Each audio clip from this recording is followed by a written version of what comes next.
बिस्मिल्लाहिर्रहमानिर्रहीम। अस्सलाम वालेकुम स्टूडेंट्स। डाटा माइनिंग की वीडियो लेक्चर सीरीज के पिछले लेक्चर में हमने बात की थी डिसीजन ट्री के ऊपर। तो आज फिर हम डिसीजन ट्री को ही कंटिन्यू करेंगे। इसी टॉपिक को हम आज लेके चलेंगे और इसकी मजीद कुछ एप्लीकेशन, मजीद कुछ मेथड्स के ऊपर बात करेंगे। जिस तरह से आज हम बात करेंगे, जिस तरह से बूलियन गेट्स होते हैं हमारे पास, जिस तरह से एंड गेट है, और गेट है, जॉर गेट है, आज हम डिसीजन ट्री की इंप्लीमेंटेशन देखेंगे कि इन गेट्स के जरिए से किस तरह से हम डिसीजन ट्री को इंप्लीमेंट कर सकते हैं, या डिसीजन ट्री किस तरह से इन गेट्स की इंप्लीमेंटेशन करता है। तो चलिए आइए हम सबसे पहले देखते हैं कि डिसीजन ट्री जो है ये एंड गेट को किस तरह से इंप्लीमेंट करता है। डेफिनेटली एंड गेट और जॉर गेट की फंक्शनैलिटी से हम बखूबी वाकिफ है कि एंड गेट होता है, इसमें अगर हमारे पास दोनों ही इनपुट्स ट्रू हों तो फिर हमारे पास ट्रू जो है वो ट्रू वैल्यू आती है। इसी तरह से और गेट है, और गेट में सिर्फ इस सूरत में फॉल्स आनी है कि दोनों फॉल्स हों। और जॉर गेट जो होता है उसमें अगर दोनों वैल्यूज, फॉर एग्जांपल ए और बी, दोनों वैल्यूज हमारे पास डिफरेंट हों फिर हमारे पास ट्रू वैल्यू आती है। अगर दोनों सेम हो, चाहे वो ट्रू हो दोनों, चाहे फॉल्स हो, तब हमारे पास दोनों सूरतों में क्या आएगा, फॉल्स रिजल्ट आएगा। तो टाइम ज़ाया किए बगैर हम देखते हैं कि सबसे पहले जो हमारे पास डिसीजन ट्री की एंड की इंप्लीमेंटेशन है, बूलियन एंड की, वो किस तरह से होती है। देखिए हमारे पास दो वैल्यूज हैं, एक वैल्यू ए की है, एक वैल्यू बी की है। तो इसमें हम एंड गेट अगर लगा देते हैं, ए और बी के दरमियान में एंड गेट लगा देते हैं। ये एंड गेट इस तरह से होता है, मैं आपको दिखा देता हूं। इस तरह से ये एंड गेट होता है, इसकी दो इनपुट्स होती हैं, फॉर एग्जांपल ए है और बी है। अगर ये दोनों वैल्यूज ट्रू हो, यानी ये भी 1 हो ये भी 1 हो, तो हमारे पास वैल्यू 1 आ जाती है। अगर हमारे पास दोनों 0 हो तब भी हमारे पास क्या वैल्यू आ जाती है, 0 आ जाती है। और अगर इन दोनों में से कोई एक ट्रू हो, एक फॉल्स हो, चाहे ये वाली ट्रू हो चाहे ये वाली ट्रू हो, दूसरी जो है वैल्यू वो फॉल्स हो, तब भी हमारे पास रिजल्ट फॉल्स ही आना है। ट्रू सिर्फ एक सूरत में आना, जब दोनों हमारे पास ट्रू होंगी। तो इसे कहा जाता है एंड गेट। ये बेसिकली क्या काम करता है, ये बेसिकली मल्टीप्लाई का करता है, मल्टीप्लाई करता है दोनों को। अगर बीच में एक भी 0 हुआ तो वो सारी की सारी वैल्यू को क्या कर देगा, 0 कर देगा। तो ये एंड की इंप्लीमेंटेशन है। फॉल्स और फॉल्स हमारे पास फॉल्स बनाता है, फॉल्स ट्रू हमारे पास फॉल्स आएगा, ट्रू फॉल्स हमारे पास फॉल्स आएगा, और ट्रू ट्रू हमारे पास क्या आ जाएगा, ट्रू आ जाएगा। यानी कि दोनों हमारे पास ट्रू होंगी तो हमारे पास रिजल्ट क्या आएगा, ट्रू आएगा। तो इसकी इंप्लीमेंटेशन अगर हम करें डिसीजन ट्री के हिसाब से, डिसीजन ट्री बना के देखें, तो फिर देखते हैं कि किस तरह से डिसीजन ट्री इसका बनता है। ये देखें हमारे पास एक नोड है स्टूडेंट, ये बेसिकली नोड्स होंगे ट्री के। जिस तरह से हम थोड़ा सा रिवाइज कर लेते हैं कि हमारे पास नोड्स होते हैं, एजेस होते हैं। जिस तरह से ये जो पॉइंट है ये नोड को रिप्रेजेंट कर रहा है, और ये एजेस, एजेस बेसिकली ऑपरेशन बता रहे होते हैं, और ये हमारा यूज केस होगा। जो भी नोड है वो हमें रिजल्ट बताएगा, और हमें एंड रिजल्ट जो हमारा कंक्लूजन है वो कौन सा नोड बताएगा, वो हमारा लीफ नोड, जो सबसे एंड पे जहां पे हम जाएंगे वो हमें क्या बताएगा, वो हमें हमारा एंड रिजल्ट बताएगा, यानी कि हमारा कंक्लूजन बताएगा। फॉर एग्जांपल हम क्लस्टरिंग कर रहे हैं तो हमें क्लस्टरिंग के मतलब बताएगा। अगर हम क्लासिफिकेशन कर रहे हैं तो हमें क्लासिफाई करेगा। जो एंड वाला नोड होगा, जैसे लीफ नोड कहा जाता है, जिस तरह से ये हमारा लीफ नोड है, ये भी हमारा लीफ नोड है। तो यहाँ पे हमारे पास अगर फॉर एग्जांपल एक नोड है, इसका ऑपरेशन हम, ये एजेस है, ये भी एज है, ये भी एज है, ये दोनों एजेस है। ये वाला फॉर एग्जांपल हमें ट्रू वैल्यू दे रहा है बी तक, और बी वाला जो है ये हमें दोबारा अगर ट्रू दे रहा है, तो ये ट्रू हो गया और ये भी ट्रू हो गया, तो हमारे पास रिजल्ट क्या आ गया, यहाँ पे ट्रू आ गया। अगर फॉर एग्जांपल ये वाला हमें ट्रू दे रहा है और आगे हमें फॉल्स मिल रहा है यहाँ पे, तो ट्रू और फॉल्स क्या होगा, हमारे पास फॉल्स होगा। इस तरह से एंड गेट जो है इसमें रिप्रेजेंट किया जाता है। और यहाँ पे अगर फॉर एग्जांपल हमारे पास इनिशियली फॉल्स हो जाए तो ये किस साइड पे जाएगा, इस साइड पे जाएगा, और इसका कोरेस्पोंडेंस आगे जो है वो ट्री होगा। तो ये एंड की इंप्लीमेंटेशन इस तरह से हम कर सकते हैं। इसके बाद हमारे पास बूलियन और है। एक बात मैं आपको यहां पे बता दूं कि ये एक रिकर्सिव फंक्शन है स्टूडेंट्स। हमारे पास जो भी हम ट्री बनाएंगे, अगर हमें यहाँ पे फॉर एग्जांपल ये हमारा फॉर एग्जांपल रिजल्ट है, तो अगर तो हमें अपना डिजायर्ड रिजल्ट मिल जाता है यहां तक, तो यूज केस हमारा मुकम्मल हो जाता है, तो ठीक है। वरना हम इस काम को रिपीट करेंगे, तब तक रिपीट करते रहेंगे, तब तक रिपीट करते रहेंगे, जब तक कि हमारी फाइनल वैल्यू नहीं मिल जाती हमें। इस तरह से ये रेपिटेशन होती रहेगी, और रेपिटेशन कब तक चलेगी, जब तक हमें रिजल्ट नहीं मिल जाता। तो ये रिकर्सिव फंक्शन है, बेसिकली इटरेटिव फंक्शन है। ये इस तरह से एक प्रोसेस को रिपीट करने से हमें जो है वो वैल्यू, हमें आउटपुट जो है वो मिलेगी।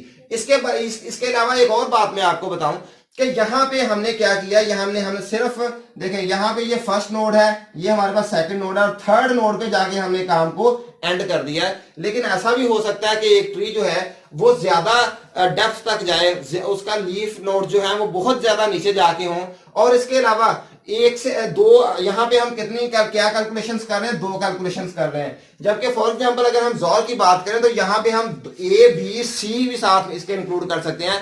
डी भी साथ में इंक्लूड कर सकते हैं। इस तरह से हम इन ये जो हमारे नोड्स होंगे ए और बी, इस तरह से मजीद नोड भी हम ले सकते हैं और उनकी फंक्शनैलिटी को सारी को कंबाइन करके भी एक रिजल्ट जो है वो कंक्लूड कर सकते हैं। इसके अलावा हम बात करते हैं बूलियन और की। बूलियन और फंक्शन जो होता है ये बेसिकली और का गेट जो होता है, अगर बूलियन की बात करें तो और गेट जो है वो इस तरह से रिप्रेजेंट किया जाता है, और गेट को इस तरह से उसकी इनपुट्स होती हैं।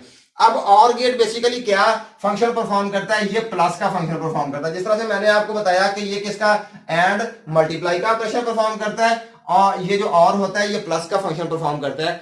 प्लस के फंक्शन में या और के फंक्शन में हमारे पास फॉल्स वैल्यू सिर्फ एक सूरत में आएगी, जब हमारी दोनों फॉल्स होंगी, वरना अगर दोनों ट्रू होंगी वैल्यू तब भी ट्रू, अगर दोनों में से कोई एक ट्रू है तब भी हमारा रिजल्ट क्या आएगा, ट्रू ही आएगा। यहां पे ये देखें, ये ए हमारे पास फॉल्स है, बी हमारे पास फॉल्स है, हमारा रिजल्ट फॉल्स आ गया।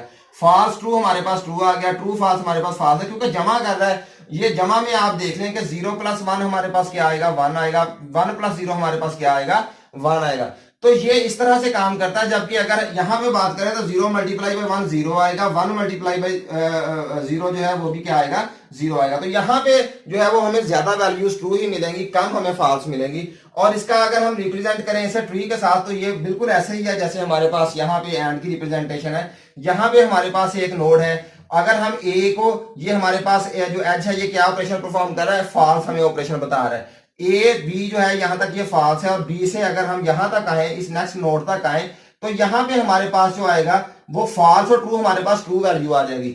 False plus true is equal to true. इसी तरह से यहाँ पे फॉल्स प्लस फॉल्स हमारे पास क्या आएगी, फॉल्स आएगी। और अगर ये इनिशियली ट्रू हो जाता है तो डेफिनेटली ये दूसरी साइड पे जाएगा और यहाँ पे इसका कोरस्पॉन्डिंग ट्री होगा हमारे पास। इसके बाद हम बात करते हैं बूलियन जॉर ऑपरेशन की। जॉर ऑपरेशन जो है स्टूडेंट्स ये थोड़ा सा मुख्तलिफ होता है एंड और से। इसकी वैल्यूज इस तरह से कैलकुलेट होती हैं कि इसमें सिर्फ उस सूरत में हमारे पास 1 आना है या ट्रू आना है जब हमारी दोनों ऑपोजिट जो है वो ट्रू या फॉल्स हो। जिस तरह से दोनों वैल्यूज हैं, फॉर एग्जांपल हमारे पास एक ए है और एक बी है, ये देखें ए और बी है हमारे पास, और इस जॉर को हम इस तरह से रिप्रेजेंट करते हैं स्टूडेंट्स, यहाँ पे इस तरह से हम इसे रिप्रेजेंट कर लेते हैं। तो जॉर ऑपरेशन जो है इसमें एक हमारे पास ए है और दूसरा हमारे पास क्या है, बी है। अगर हमारे पास ए और बी दोनों सेम है, यानी दोनों ट्रू हैं, तब हमारे पास रिजल्ट फॉल्स आएगा। अगर हमारे पास दोनों फॉल्स हैं तब भी रिजल्ट हमारे पास फॉल्स आएगा। यानी बात करने का मकसद ये है कि दोनों अगर हमारे पास वैल्यू सेम है तो रिजल्ट क्या आना है, फॉल्स आना है। अब दोनों डिफरेंट क्या हो सकती हैं कि जो ए है ट्रू हो, बी फॉल्स हो, या ए फॉल्स हो, बी ट्रू हो, तब हमारे पास वैल्यू ट्रू आनी है। जिस तरह से हमारे पास यहाँ पे ये मैंने टेबल बनाया हुआ है, ए फॉल्स है, बी फॉल्स है, हमारे पास फॉल्स आ गया क्योंकि दोनों सेम है। ए ट्रू है, बी ट्रू है, हमारे पास क्या आ गया, फॉल्स आ गया क्योंकि दोनों सेम है। यहां पे दोनों डिफरेंट है, ये ए फॉल्स है, बी ट्रू है, तो हमारे पास ट्रू आ गया।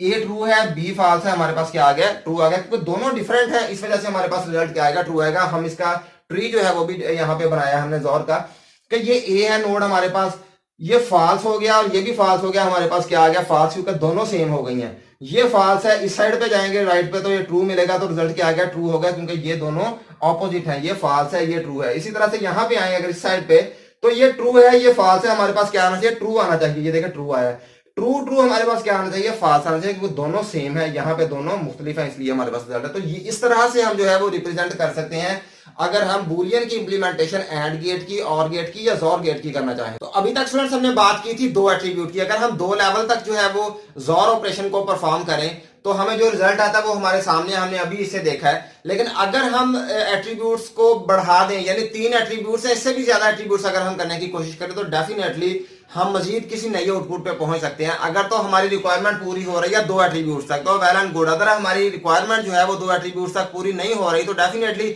हम 2 से ज्यादा एट्रीब्यूट्स जो है उनका जॉर ऑपरेशन जो है वो भी ले सकते हैं। जिस तरह से मैंने यहाँ पे अभी दिखाया है कि ये हमारा जो है वो रूट नोड है। जिस तरह से फॉर एग्जांपल x1 है, इसके बाद x2, ये लेवल x2 का है, और ये लेवल किसका है, x3 का। 3 लेवल हमने एट्रीब्यूट्स बेसिकली कितने लिए हैं, 3 एट्रीब्यूट्स लिए हैं। यहाँ पे पहले हम 2 एट्रीब्यूट्स ले रहे थे, अब 3 एट्रीब्यूट्स हैं। ये एक एट्रीब्यूट है, ये दूसरा एट्रीब्यूट, और ये क्या है, तीसरा एट्रीब्यूट है। और हम 3 एट्रीब्यूट्स के जरिए से भी किसी आउटपुट तक पहुंच सकते हैं, यानी कि हम किस लेवल तक डिसीजन मेकिंग कर सकते हैं, किस टाइप की डिसीजन मेकिंग कर सकते हैं। ये तमाम की तमाम चीजें जो है ये मैटर करती है नंबर ऑफ एट्रीब्यूट्स पे। तो यहाँ पे हमारे पास number of attributes definitely different हो रहे हैं। अगर हम किसी एक लेवल तक जो है वो डिसीजन तक पहुंचना चाहते हैं तो उस हिसाब से हमें एट्रीब्यूट्स को चूज करना पड़ेगा। और जिस किस्म की हम डिसीजन मेकिंग, जिस किस्म की हम क्लासिफिकेशन करना चाहते हैं या क्लस्टरिंग करना चाहते हैं, या हम प्रिडिक्शन करना चाहते हैं, या जो भी हम फंक्शन परफॉर्म करना चाहते हैं, डेफिनेटली हमें उसके हिसाब से एट्रीब्यूट्स जो है वो लेने पड़ेंगे। यहाँ पे हमारे पास जिस तरह से यहाँ पे हमने ट्रू लिया है, ट्रू के बाद ये हमारा ट्रू है। अब ये ट्रू, ये एज जो है ये भी ट्रू है, ये एज भी ट्रू है, तो यहाँ पे हमें क्या मिलेगा, ट्रू और ट्रू। डेफिनेटली जोर ऑपरेशन अगर दोनों सेम हो एट्रीब्यूट्स तो हमें फॉल्स रिजल्ट देता है, तो यहाँ पे हमारे पास फॉल्स आ जाएगा। अब फॉल्स के बाद ये नेक्स्ट एज जो है ये हमें क्या बता रहा है, ट्रू बता रहा है, तो फॉल्स और ट्रू हमें डेफिनेटली क्या बताएगा, ट्रू बताएगा, क्योंकि दोनों डिफरेंट हो जाएंगे। इसी तरह से यहाँ पे ट्रू है, यहाँ पे फॉल्स है, ये हमें क्या दे देगा, ट्रू दे देगा। ट्रू और फॉल्स ट्रू देगा, और ट्रू और फॉल्स दोबारा हमें क्या देगा, ट्रू देगा। इसी तरह से ट्रू और फॉल्स जो है ये हमें ट्रू देगा, इस जगह पे ट्रू होगा, ट्रू और ट्रू हमें डेफिनेटली क्या दे देगा, फॉल्स दे देगा। तो इसी तरह से इस साइड पे भी हम तमाम के तमाम ऑपरेशन जो हैं उन्हें परफॉर्म कर सकते हैं। तो नंबर ऑफ एट्रीब्यूट्स यहाँ पे हमारे पास कितने हैं, 3 हैं। मैं आपको दोबारा बता दूं, रिपीट कर देता हूं कि हमारी जो डिसीजन मेकिंग है, हमारी जो प्रिडिक्शन है, जो भी हम काम करना चाहते हैं, डेफिनेटली हम उसके हिसाब से नंबर ऑफ एट्रीब्यूट्स ले लेंगे। यहां पे हमने कितने एट्रीब्यूट्स लिए हैं, यहाँ हम 3 लिए हैं, यानी कि n इज इक्वल टू क्या हमारे पास 3 है। और ये नंबर ऑफ हमने यहाँ पे नोड्स जो है वो हम देखेंगे कि कितने नोड्स होंगे हमारे पास यहाँ पे। तो टोटल नंबर ऑफ नोड्स जो है वो कैलकुलेट करने का हमारे पास फॉर्मूला क्या है, और यहाँ पे एट्रीब्यूट्स कितने हैं, n इज इक्वल टू 3, और नंबर ऑफ नोड्स अगर हम कैलकुलेट करें तो 2 की पावर 3 हम करेंगे। जब 2 की पावर 3 करेंगे, 2 की पावर 3 माइनस 1 करेंगे, तो ये हमारे पास कितने नोड्स आ गए हैं, 7 टोटल नोड्स आएंगे। जिस तरह से ये देखें, 1 2 3 4 5 6 और 7 नोड्स जो हैं ये हमने कैलकुलेट किए हैं, और हमारे पास रिजल्ट आ गया नीचे, ट्रू फॉल्स या ट्रू फॉल्स या फॉल्स ट्रू की सूरत में हमारे पास रिजल्ट आया। तो टोटल कितने नोड्स हमने इस्तेमाल किए, 1 2 3 4 5 6 और 7, यानी कि 2 की पावर n कर लेंगे, माइनस 1 कर लेंगे, हमारे पास नंबर ऑफ नोड्स आ जाएंगे। तो यहाँ पे ये देखिए, ये मैंने एक बना के दिखाया है कि हमारे पास फॉर एग्जांपल यहाँ पे ये 3 हमने नोड्स लिए हैं अभी तक, x1 x2 x3, लेकिन हम xn तक नोड्स जो है वो ले सकते हैं, जितने भी हम चाहे नोड्स वो हम यहाँ पे इस्तेमाल कर सकते हैं। तो जो हमारा डिसीजन, जितने नोड्स हमें दरकार होंगे डिसीजन मेकिंग करने के लिए, तो उतने नोड्स हम ले लेंगे और उसके हिसाब से हमारे पास आउटपुट आ जाएगी। तो इस तरह से स्टूडेंट्स जो है हम जोर ऑपरेशन को जो है वो परफॉर्म कर सकते हैं डिसीजन मेकिंग करने के लिए, प्रेडिक्शन करने के लिए। तो स्टूडेंट्स उम्मीद करता हूँ आपने आज के लेक्चर को अच्छी तरह से समझा होगा, अंडरस्टैंड किया होगा। इंशाल्लाह ताला नेक्स्ट लेक्चर में अभी हम डिसीजन ट्री को ही कंटिन्यू करेंगे, इसके एल्गोरिथम को देखने की कोशिश करेंगे। तो तब तक के लिए अल्लाह हाफिज।